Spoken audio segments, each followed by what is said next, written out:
Hello. Starting towards the end of next month, there'll be a negotiating conference in Ottawa.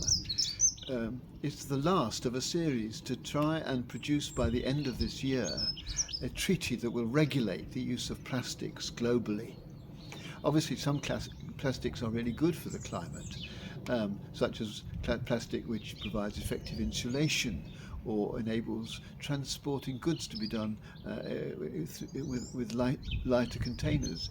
But most plastic is really harmful, and huge amounts of it are dumped, so that it is infiltrated right into the heart of the seas and indeed of human beings, because it was discovered in some research recently that nearly every placenta that was investigated was discovered to have plastic particles in it. So right from the moment that we're conceived, we're beginning to ingest this dangerous material. And so the hope is that this treaty will do something about it. At the moment, I was amazed to discover that only 9% of the world's plastic is recycled. And that's not surprising when you think about the fact that there are more than 2 billion households which don't have any waste collection, bin collection, let alone any recycling opportunities. So it's not surprising that plastic is just dumped. And when it's dumped, of course, a lot of it goes into landfill sites. And 60% of that 9% is recycled by pickers, people who go onto these huge great piles of plastic and pick out stuff that can be recycled. And there are 20 million of these pickers who make a living out of gathering plastic and passing them on for recycling.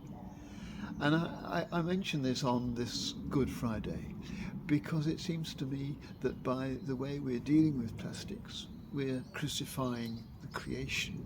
We're destroying huge elements of it by bringing into the ecostructure these elements which can be so damaging. And by expecting 20 million people to do the recycling for us at great cost to themselves, because the fumes that come off these landfill sites, the health facilities that are open to these people, the poverty that they experience, we're crucifying these 20 million people by expecting them to do this work for us. And crucifixion, I think, is at the heart of so much of our corporate life today. I hope that this conference in Ottawa will produce a global treaty that will be honoured, and that this will be a kind of resurrection, a kind of new beginning in the way that we respond to this plastic crisis. But alongside what we human beings can do, I'm hoping and praying that God will bring to the way in which we organise ourselves and the way in which we continue to use plastics a new approach. That God's concern, God's resurrection power is applied, as I know it is, to these practical details of human living, just as much as it is to our personal individual lives.